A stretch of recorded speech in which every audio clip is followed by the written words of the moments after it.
সবাইকে। তো আজকে আমরা একটা কোয়েশ্চেন করব, সেটা হচ্ছে আদর্শ গ্যাসের ক্ষেত্রে অন্তঃস্থ শক্তি আয়তনের উপর নির্ভর করে না, শুধুমাত্র তাপমাত্রার উপর নির্ভর করে। এখন এইটার প্রতিপাদন করব আমরা এখন, এটা মানে সমীকরণের সাহায্যে সমাধান করব। তো প্রথম কথা, আমরা তাপগতিবিদ্যার প্রথম সূত্র এবং দ্বিতীয় সূত্রের সমন্বয়ে একটা সূত্র শিখেছি, সেটা হচ্ছে ডিইউ ইজ ইকুয়াল টু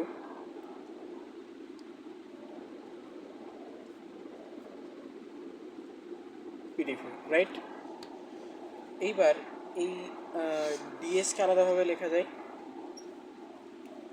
এবার এই ডিএসকে আলাদা, ডিএসের এস হচ্ছে এনট্রপি। এই entropy is a function of T and V, ঠিক আছে?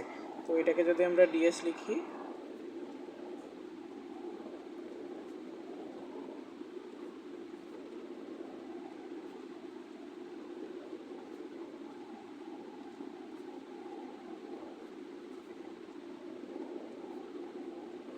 এইভাবে লেখা যায়। তো এইভাবে লেখা গেলে এইটার মান পুরোটুকু আমরা এখানে বসাবো এখন।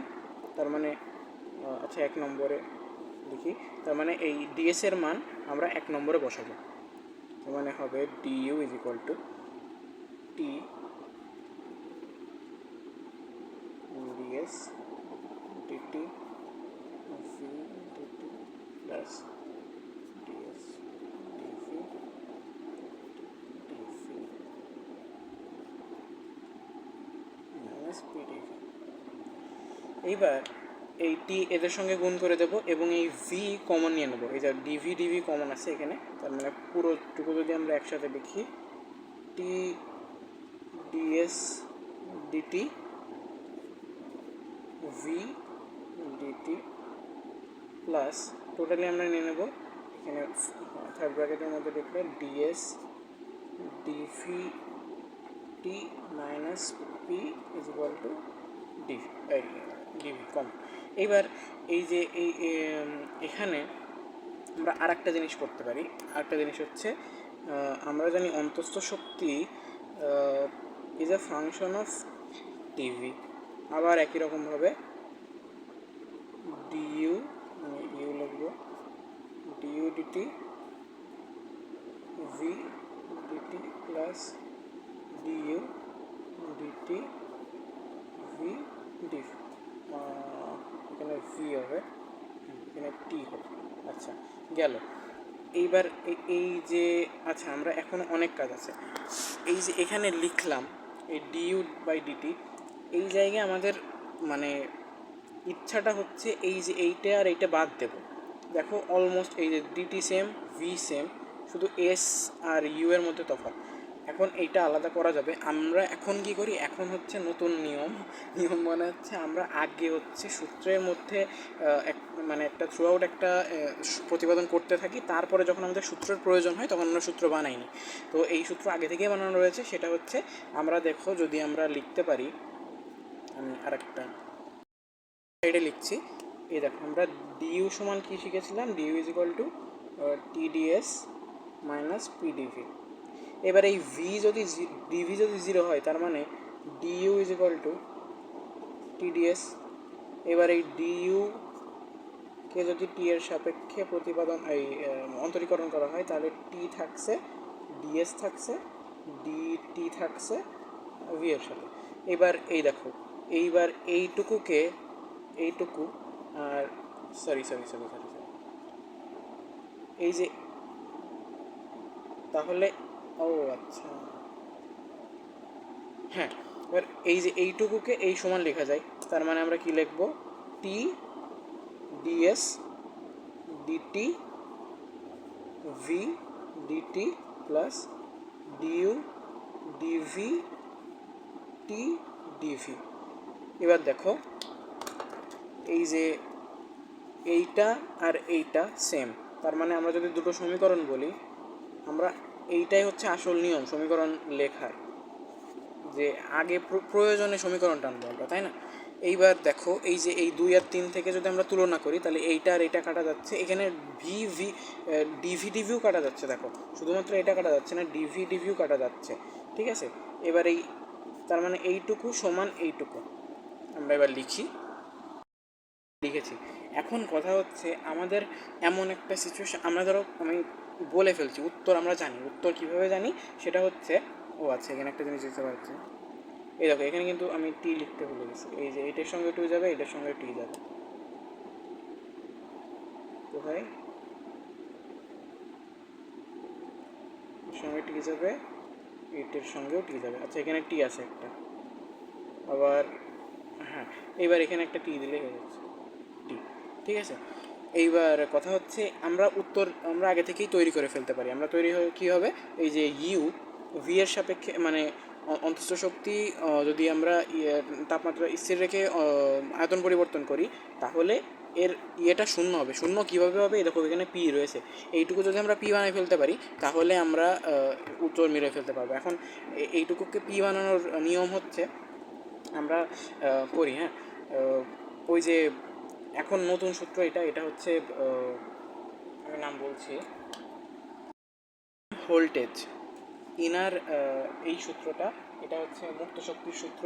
মুক্ত শক্তির সূত্র এমন হয়, আমরা এখানে একটা দাগ দিই, মুক্ত শক্তির সূত্র F is equal to U minus TS, এই এস হচ্ছে এন্ট্রপি। আচ্ছা এবার ডি এফ আমরা যদি লিখি, ডি ইউ লিখবো, এইবার এখানে অন্তরীকরণ করতে হবে T D S minus S D T, ঠিক আছে। এবার ইউকে আবার ইয়ে লেখা যায় না, যে টিডিএস মাইনাস পিডিভি, এবার আরও এইটুকু লেখা যায় minus TDS minus S DT, দেখা যাচ্ছে? হ্যাঁ এবার এই দেখো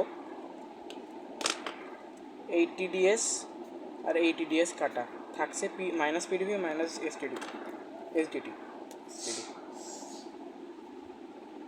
মাইনাস পিডিভি মাইনাস এসডিটি, এটা কিন্তু ডিএফের। এইবার এই ডিএফকে আমরা ডিএফ অন্তরীকরণ ভি এর সাপেক্ষে যদি আমরা করি টি স্থির রেখে, তাহলে এই উত্তর হবে, এই যে ভি আছে যেহেতু তার মানে মাইনাস পি হবে, ঠিক আছে, মাইনাস পি হবে। এবং ডিএফ একইভাবে যদি আমরা টি এর সাপেক্ষে অন্তরীকরণ করি এবং ভি স্থির রেখে, তাহলে হবে এটা নেগেটিভ এস। এইবার আমরা একটা জিনিস করি, এই যেখানে দেখা যাচ্ছে আমরা কি জানি যে একটা জিনিস করা যায় ডিভি ডিএফ ডিটি। আচ্ছা এটা লিখলাম, তো এটাকে সমান সমান করার জন্য ডিডিটি অফ ডিএফ ডিভি লেখা যায়, ঠিক আছে। এইবার এই দেখো এইটা আর এর মাঝখানে এই দুটো মান বসায় দেবো, জাস্ট ডিডি ভি অফ টি রয়েছে এখানে, তার মানে এটা মাইনাস এস হবে, minus S is equal two A P হবে অবভিয়াস মাইনাস পি। এইবার দেখো এই জিনিসটাকে কি লেখা যায়, কই এই যে এই জিনিসটাকে লেখা যায় DS DV is equal to DP DT.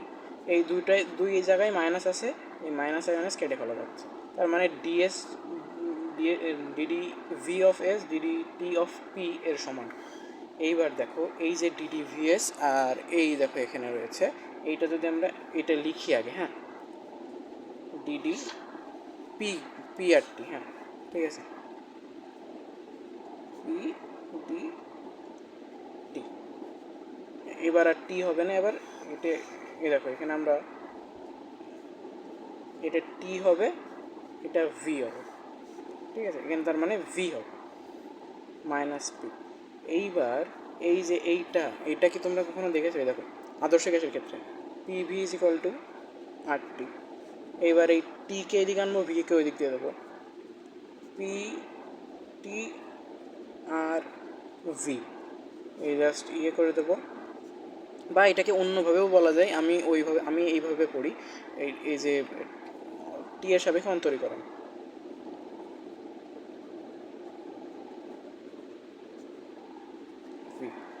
R V হয়, ঠিক আছে। এবার এই আর ভিকে এখানে বসাবো T into R V minus P, এইবার এই যে আর ভি ইন্টু তার মানে T R divided by V minus P, এখানে দেখো P V is equal to R T, P is equal to R T divided by V, এখানে তার মানে এটা পি, তার মানে এটা পি ইজ ইকুয়াল টু 0। তার মানে কি প্রমাণিত হলো? এই প্রমাণিত হলো যে ভি এর সাপেক্ষে অন্তঃস্থ শক্তির পরিবর্তন তাপমাত্রা স্থির রেখে এটা 0। তার মানে অন্তঃস্থ শক্তি আয়তনের উপর নির্ভর করে না। আয়তনের সাপেক্ষে আমরা পরিবর্তন করেছি, কিন্তু আয়তনের কোনো পরিবর্তন হয় না, এটা শুধুমাত্র তাপমাত্রার উপর নির্ভরশীল।